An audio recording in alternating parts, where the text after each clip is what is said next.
Okay, for example number 2, the W12 by 40 section is used as a beam. If the vertical shear acting at a certain section of the beam is 16 kilopounds, determine the following at that section. The minimum shear stress in the web and then the maximum shear stress in the web. The moment of inertia is 310 inches raised to 4. Okay? So, meron tayo ditong section. Given na po yung mga dimensions. Given na rin po yung moment of inertia. And then, given na rin po yung kanyang shear force. That is 16 kilopounds. So, 16 kips. Okay, ito, 16 kilopounds. So, ang pinapahanap dito is the minimum shear stress in the web. Okay, minimum shear stress in the web. And the maximum. So, minimum. And then, maximum. So, web po lahat yung concentration natin dito sa problem. Okay. So, lakihan lang natin yung drawing. Ito, dito. I-zoom in ko na lang kunwari. Guys, po pwede natin i-consider yung mga fillet dyan as a straight corner. Okay? Or neglect na natin yung mga fillet. Yan yung mga fillet, yung mga curve dyan. Pwede natin i-treat na lang as a rectangular section para mas madali. Okay? For simplicity. Okay, so ito yung web this is the flange and then this is your web, right? So if you will draw yung ating shear diagram, di ba nasabi ko kanina, or the shear stress, the stress stress diagram natin kanina, di ba ganito? Ganito yung maging stress block. Pari yan. Tapos, sabi ko kanina, this is 0, and then little lang dyan, little. Tapos, dito natin makikita yung maximum doon sa may neutral axis, di ba? Ayan. So, ang pinapahanap is, ano yung value dito? Ano yung value dito? Yan yung Tmin. Okay? Kasi web yung concentration natin, guys. Web. Kasi pag dito ka na, flange ka na, web yung concentration. So, ano daw yung horizontal shear stress dito? Okay? And then, dito. Or dito, parehas sila, guys. Parehas. So, this is your minimum. Again, web po yung concentration natin, web. So, dito ka mag-start yung minimum. And then, yung maximum mo is, of course, nandun sa may neutral axis. This is your maximum and this is your minimum. Okay? So, unahin natin si minimum. Again, dito, yan, ganyan. Ito yung kinukuha natin dito sa part na to. Okay? So, i-apply na natin yung formula. We have VQ all over IB. So, ano yung B natin? We have 16 kips. 16 times 10 raised to 3 kilopounds. Pounds. Okay, and then Q is AY bar, right? AY bar. So, ang area, since ito yung kino-consider natin, ano yung area? Ito, di ba? Yan yung area to be considered. So, that is equal to 8.005 multiplied by 0.515. Okay, so meron ka ng area. Next, Y bar. Ano yung Y bar mo? Y bar is from the neutral axis papunta doon sa centroid. Okay? Kunwari, this is the neutral axis. So, neutral axis papunta dito. So, ano yan? That is, lagay ko na dito sa baba. So, that is 11.94 yan yung kabuuan. Sige, hatiin natin. 11.94 divided by 2. So, 5.97. Okay? From this point papunta dito is 5.97. Okay. So, Y bar is 5.97 minus kalahati nung 0.515. So, divided by 2. Tama? Yes, 5.97 minus 0.515 divided by 2. So, meron ka na ngayong Y bar. Okay? This is now your Y bar. Next, divided by I, given yung I, so that is 310 inches raised to 4. And then, yung B natin, ano yung B na i-consider natin ngayon? Ang B na i-consider natin is ito. Ito yung base. Okay? Since web yung concentration. So, that is the thickness of the web. So, that is 0.295 inches. Okay? Guys, naka-inches to. Naka-inches ba? Tama, naka-inches na lahat. Inches. Okay. Therefore, the minimum shear stress is equal to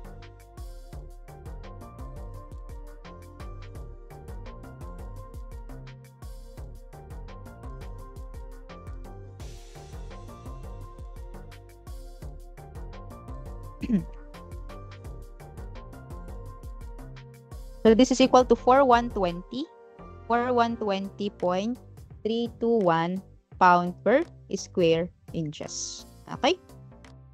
Next. Doon naman tayo sa maximum. Maximum. Sige, hindi, sige yan na lang. Maximum. Dito na natin i-solve. For letter B, we have the maximum.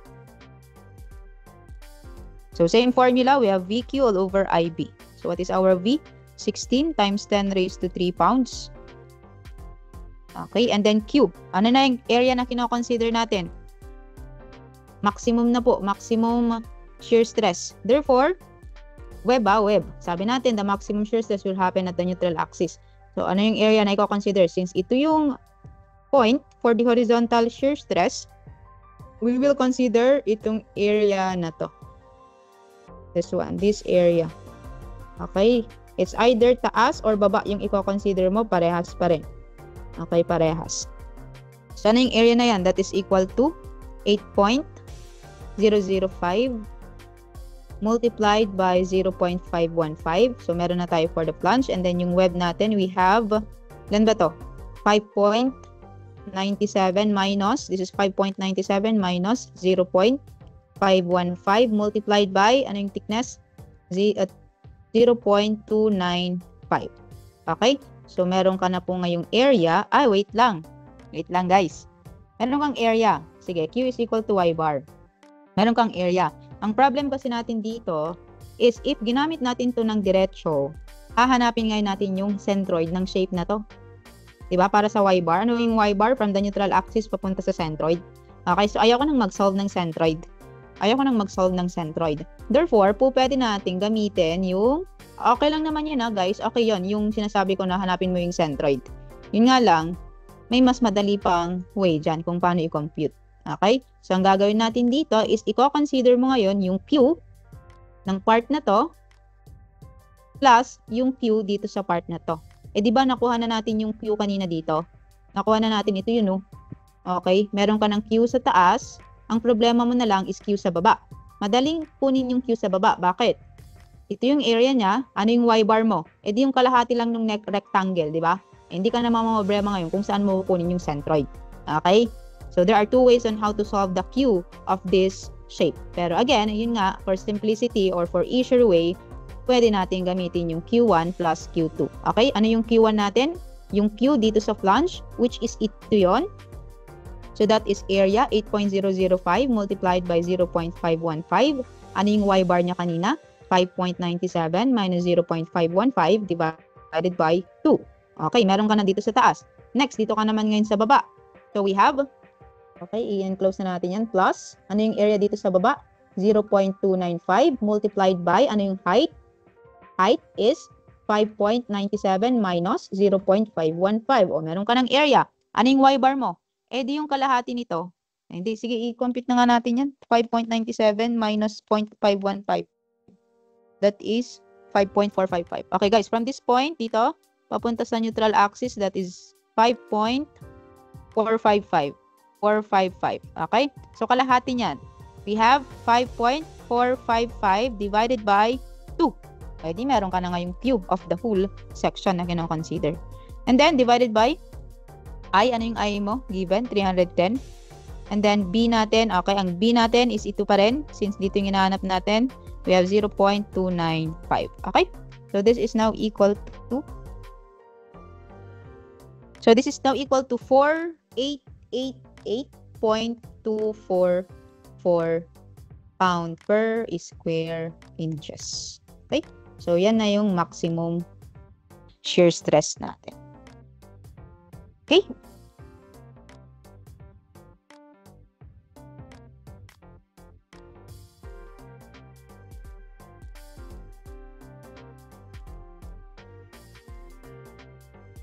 Okay, last example, number 3. Okay, so dito magkaiba na po yung mga width natin. Okay, so dito natin makikita kung saan, kung ano yung sinasabi natin kanina na consider the different parts if we have different width of the section. Okay, so the figure shows the cross-section of a beam that carries a vertical shear force of 12 kips or 12 kilopounds. The distance from the bottom of the section to the neutral axis is 8.9 inches. And the moment of inertia of the cross-sectional area about the neutral axis is 547 inches raised to 4. Determine the maximum shear stress on this cross-section. Okay? So, pag-aralan muna natin yung section. So, malamang this is a built-up section kasi hindi naman usual na ganito yung mga shape ng mga beams natin. So, alamang built-up siya. Okay? So, we have here, meron daw siyang kinikerry na 12 kips or 12 times 10 raised to 3 pounds. Given na po yung location ng neutral axis, so 7.3 from the top and then 8.9 from the bottom. And then, it has a moment of inertia that is equal to 547 inches raised to 4. So, determine now the maximum shear stress on this cross-section. Okay. So, yung ating cross-section, dalawa po yung width niya. We have 2 inches na width and then meron ding 1.2 inches for this one. So, ang i-consider nga natin ngayon is both width. Okay? And then, i-compare natin kung sino sa kanila yung makakapagbigay or saan dyan yung makakapagbigay ng maximum shear stress. So, hindi natin po pwedeng i-assume na yung 2 inches, dito sa part na to, dito yung Vmax, I mean dito, width is 2 inches, or dito naman, 1.2. So, hindi natin alam. I-compute natin yan parehas. Okay? So, ang assumption kasi natin kanina is yung Vmax or yung shear stress, maximum shear stress will happen at the neutral axis. So, yan po yung una natin i-compute considering the neutral axis. Okay? Maximum at the neutral axis is equal to VQ all over IB. Okay. So, we have here yung V natin. Ano yung V? 12 times 10 raised to 3 pounds. Ano yung Q mo ngayon? So, Q, ito yung area na, guys, neutral axis tayo ay na-assume natin na dito mangyayari yung Vmax sa neutral axis. So, ito yung i-consider mo na area. Okay, sabi natin kanina po, pwede sa taas ng neutral axis po, pwede din sa baba. So, i-compute natin parehas para maniwala kayo or kung hindi kayo naniniwala na parehas sila. So, i-compute natin mamaya. Unahin muna natin itong taas. Okay? So, 12 times 10 raised to 3 pounds. Ano yung Q mo ngayon? So, we have 2 area, 2 multiplied by the Y, ay area, 2 by 7.3. And then yung Y bar is 7.3 divided by 2. Okay? Ano yung I given? 547. And then yung B is equal to, okay, since ito yung kino-consider natin, that is 2 inches. Okay? So, this is equal to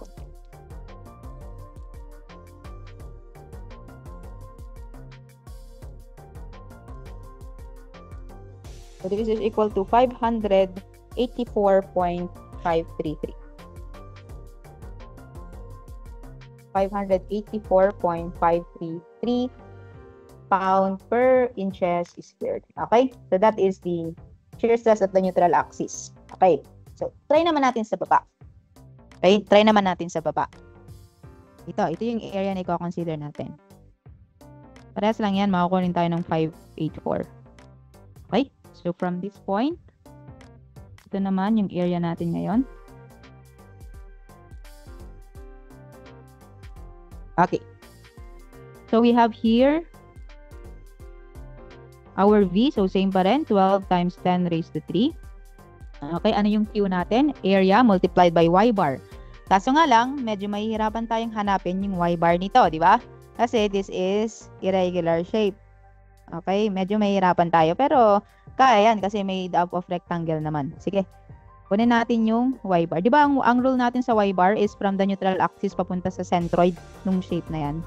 Okay. Sige. I-set aside natin yung shape na yan. Kunin natin yung centroid.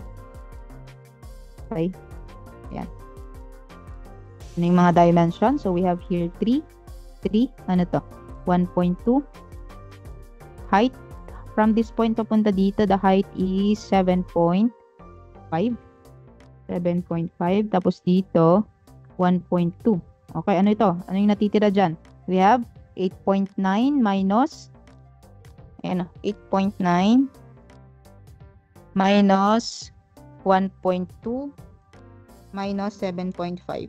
Okay, so may natirang 0.2. Again, 8.9 dito, 8.9 minus 7.5 minus 1.2. So, may natira dito na 0.2. Okay? Ano to? This is 2. Okay?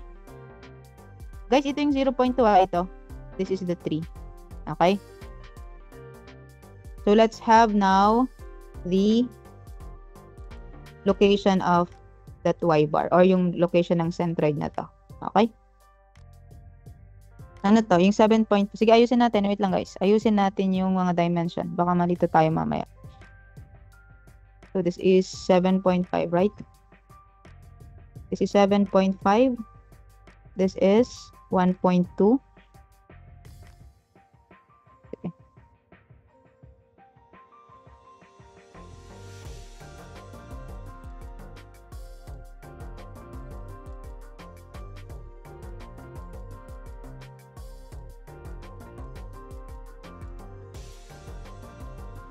$1.233. Next, we have 7.5, 1.2, 0.2. Okay, 7.5, 1.2, 0.2. Okay. And then, guys, magkaiba pala yung width nito. Sorry. This is 2 inches.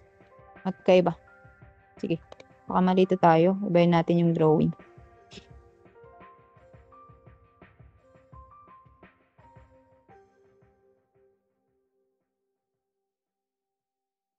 Ay, mas manipis.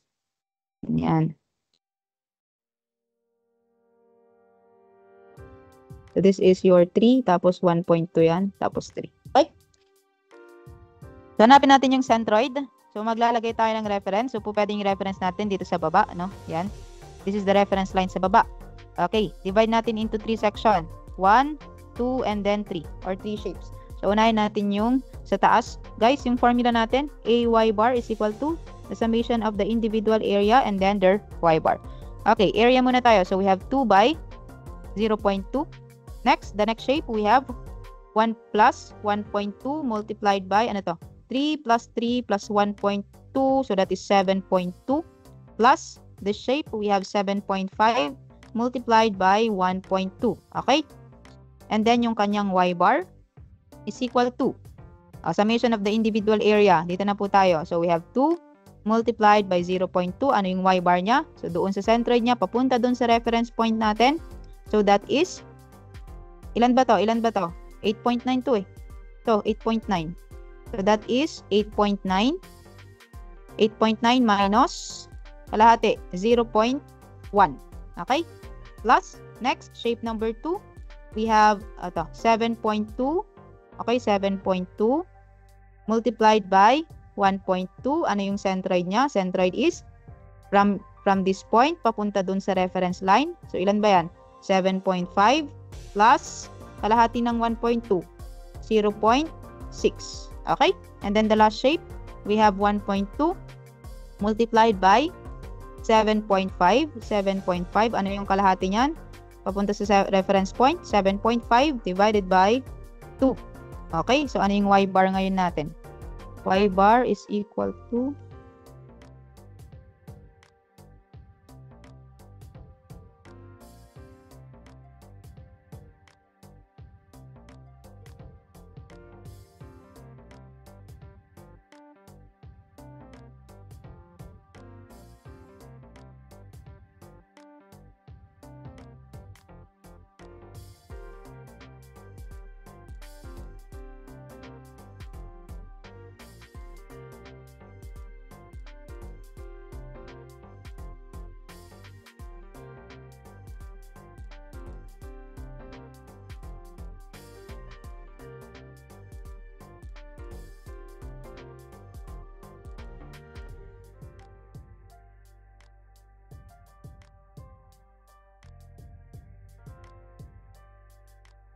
okay.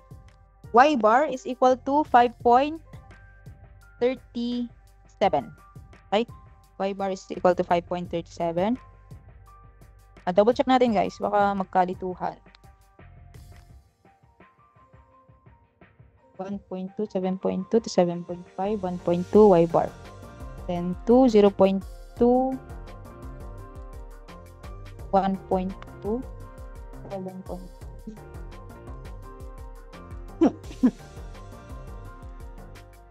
Then we have 0.6 plus 7.5, 7.2, 1.2, 7.5 of 1.2.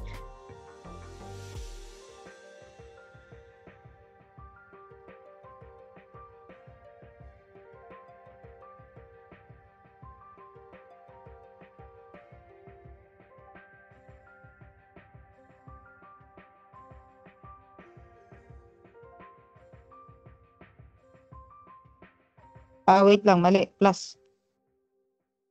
Okay. So, y bar is equal to 5.945. Okay?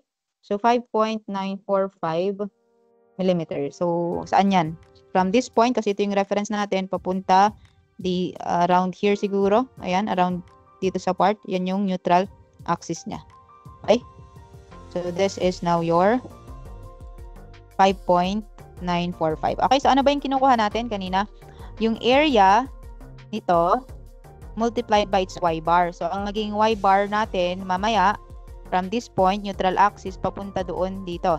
Okay? From this point, papunta dito. Okay? So, Q na tayo guys. Q is equal to AY bar. So, ano yung area mo? We have, ayan, kopya na lang natin yan. 2 times 0.2 plus 1.2 of 7.2 plus 7.5 of 1.2. Ano yung y bar? Y bar is from the neutral axis, papunta doon sa centroid ng shape natin. So, we have 8.9 minus, okay, 8.9 minus 5.945. Okay? Divided by IB. Ano yung I natin? 547. Okay, ang B ngayon natin is still 2 inches. Okay, so dapat ang lumabas na sagot dito is, yan pa rin, around 584. Hindi man exact, pero around that value. 2 times 4.